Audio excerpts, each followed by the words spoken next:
সুপ্রিয় শিক্ষার্থী, পর্যায় সারণী নিয়ে আমরা কথা বলবো। সেখানে থাকবে আজকে পর্যায়বৃত্ত ধর্ম নিয়ে। পর্যায়বৃত্ত ধর্ম কি?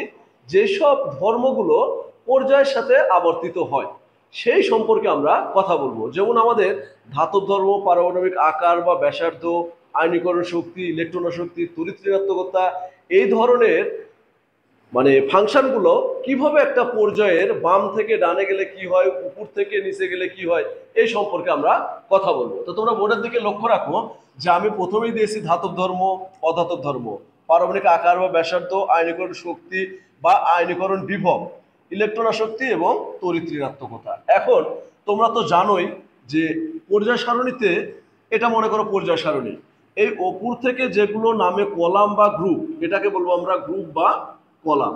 এটা থাকে কয়টা? 1 থেকে 18টা, সবাই জানো।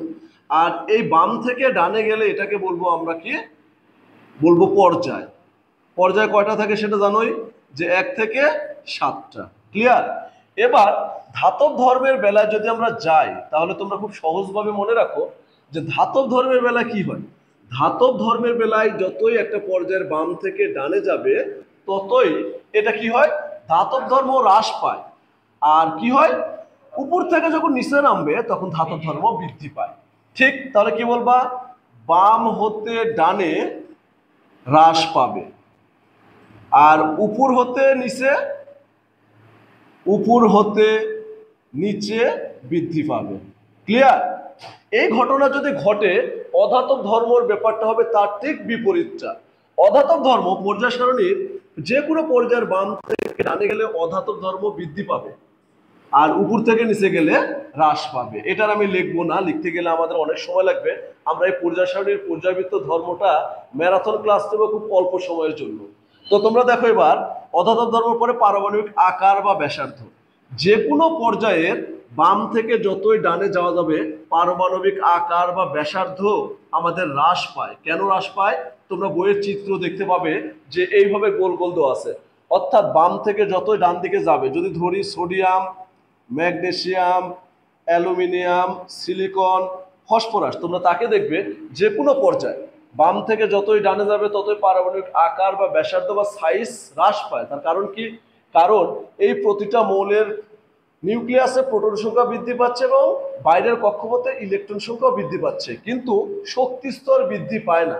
যার দরুন ইলেকট্রন এবং প্রোটন বৃদ্ধি পাওয়ার আকর্ষণে তাদের পারমাণবিক আকার বা সাইজ কমতে থাকে। আর এটার গ্রুপের ক্ষেত্রে উপর থেকে যতই নিচে নামা যায়, ততই গ্রুপের ক্ষেত্রে পারমাণবিক আকার বা ব্যাসার্ধ তত বৃদ্ধি পেতে চায়। কারণ এই বৃদ্ধি পাওয়ার ব্যাপারে এদের ইলেকট্রনের কক্ষপথেই বৃদ্ধি পায়। যার কারণে আমাদের কি হয়? উপর থেকে নিচে গেলে বৃদ্ধি পায়, বাম থেকে গেলে হ্রাস পায়। এবার আসো আয়নীকরণ শক্তি, ইলেকট্রন শক্তি, তড়িৎ ঋণাত্মকতা। এই তিনটের বেলায় মাথায় রাখবে যে বাম থেকে যতই ডানে যাবে ততই বৃদ্ধি পাবে।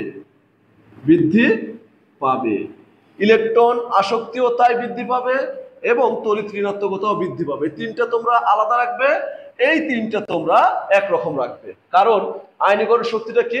যে অসীম দূরত্ব থেকে কোনো গ্যাসীয় মৌল থেকে 1 মোল করে ইলেকট্রন অপসারণ করে তাকে একক ধনাত্মক আয়নে পরিণত করতে যে পরিমাণ শক্তির দরকার, তাকে বলা হয় আয়নীকরণ শক্তি।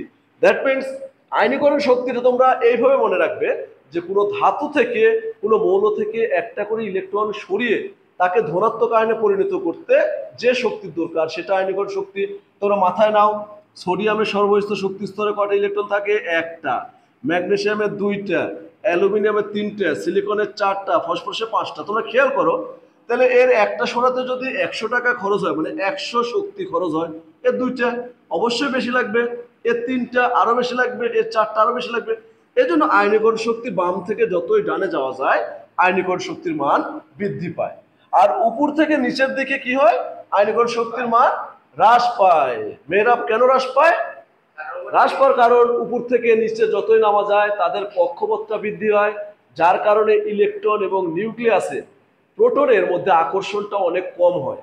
এই আকর্ষণটা কম হওয়ার দরুন সেখানে কি ঘটনা ঘটে? কম হওয়ার কারণে এই আকর্ষণ কম জন্য ইলেকট্রন অপসারণ করতে খুব কম শক্তির প্রয়োজন হয়। এবার তোমরা চলে যাও ইলেকট্রন আসক্তি। ইলেকট্রন আসক্তি জিনিসটা কি? আমি যেভাবে মনে রাখি তোমরা মনে রাখো, সেই মৌল ইলেকট্রনাসক্তি, মানে আমরা যেমন বলি না যে ওই ছেলেটা মাদকাসক্ত, মাদকের প্রতি আসক্ত, তেমনি ভাবে ইলেকট্রনাকর্ষী অর্থাৎ ইলেকট্রনের প্রতি আকর্ষণ থাকবে। তুমি খেয়াল করো যে অক্সিজেন আর ক্লোরিন এর সর্ববহিষ্ঠ শক্তিস্তর ইলেকট্রন থাকে 6টা আর এর থাকে 7টা। কে ইলেকট্রনটা গ্রহণ করতে আগে চাইবে? এর লাগবে 2টে ইলেকট্রন, এর লাগবে 1টা। এজন্যই এ তাড়াতাড়ি গ্রহণ করে অষ্টক পূর্ণ করতে চাইবে।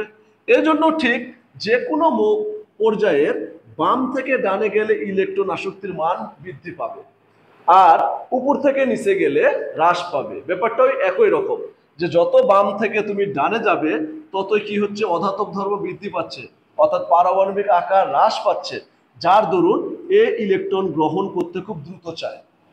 এইভাবে গ্রুপের ক্ষেত্রে উপর থেকে নিচে হ্রাস পাবে। তড়িৎ ঋণাত্মকতা, তড়িৎ ঋণাত্মকতা জানতে আমাদের অবশ্যই হবে। তামিম বলল তড়িৎ ঋণাত্মকতা জিনিসটা কি?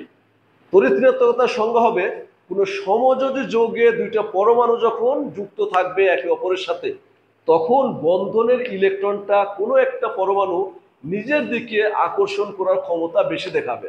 যেমন মনে করো তুমি আর আমি একটা বিল্ডিং বানাবো, এই এলাকাটা আমার, তাহলে আমার ক্ষমতা বেশি থাকবে। আমি দক্ষিণের বারান্দা নেব, উত্তরের দরজা নেব, তাই না? মানে ব্যাপারটা কি, আমি আমার প্রভাব বিস্তার করব না? তো কোনো যৌগে যদি আমরা ভাবি HCl হাইড্রোক্লোরিক অ্যাসিড বা হাইড্রোজেন ক্লোরাইড গ্যাস, এর যে বন্ধনটা থাকে, হাইড্রোজেন এবং ক্লোরিনের তড়িৎ ঋণাত্মকতার পার্থক্যর মধ্যে ক্লোরিনের বেশি, যার দরুন ক্লোরিন নিজের দিকে ইলেকট্রন টেনে নেয়, তার জন্য সে হয় ডেল নেগেটিভ, মানে আংশিক নেগেটিভ, আর হাইড্রোজেন ছেড়ে দেওয়ার জন্য হয় সে ডেল পজিটিভ। এই যে কোনো যৌগে দুই প্রান্তে 2টা পোল বা মেরু সৃষ্টি হলো, অর্থাৎ ধনাত্মক এবং ঋণাত্মক, এই ধনাত্মক বা ঋণাত্মক তৈরি হওয়ার প্রসেস বা সিস্টেমটাকে বলা হয় পোলারিটি বা তড়িৎ ঋণাত্মকতা। আর যদি কোনো সমযোজী যৌগের মধ্যে এই পোল সৃষ্টি হয় তাহলে তাদেরকে পোলার যৌগ বলা হয়। যেমন আমরা প্রশ্ন কিন্তু অবশ্যই পাবো খ নাম্বারে, পানি পোলার যৌগ কেন, হাইড্রোজেন ফ্লোরাইড পোলার যৌগ কেন, HCl পোলার যৌগ কেন, ইথানল বা মিথানল পোলার যৌগ কেন, এটা কিন্তু 100% তোমরা পেয়ে যাবে পরীক্ষাতে। তাহলে এদেরকে পোলার, মানে সমযোজী যৌগের মধ্যে যদি কোনো দুই প্রান্তে পোলারিটি সৃষ্টি হয়, পোল সৃষ্টি হয়, তাহলে হয় তারা পোলার যৌগ। তো ইলেকট্রনের তড়িৎ ঋণাত্মকতা হচ্ছে এই। এখন তড়িৎ ঋণাত্মকতা যতই হবে কি, বাম থেকে ডানে গেলে তড়িৎ ঋণাত্মকতার মান বৃদ্ধি পাবে, উপর থেকে নিচের দিকে গেলে তড়িৎ ঋণাত্মকতার মান হ্রাস পাবে।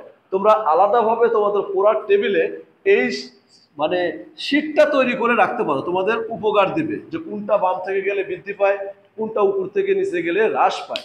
কারণ এটার উপর বেসিস করে কিন্তু পরিযায় সারণী অধ্যায় থেকে বেশ প্রশ্ন হবে, আর আমরা বুঝতে পারি না। এর মধ্যে 2-4টা ব্যতিক্রম প্রশ্ন আছে। তোমাদের যদি কোনো সমস্যা থাকে তোমরা কমেন্টস করে জানাবে, আমি সেটার উত্তর দেওয়ার চেষ্টা করব। সবাইকে ধন্যবাদ।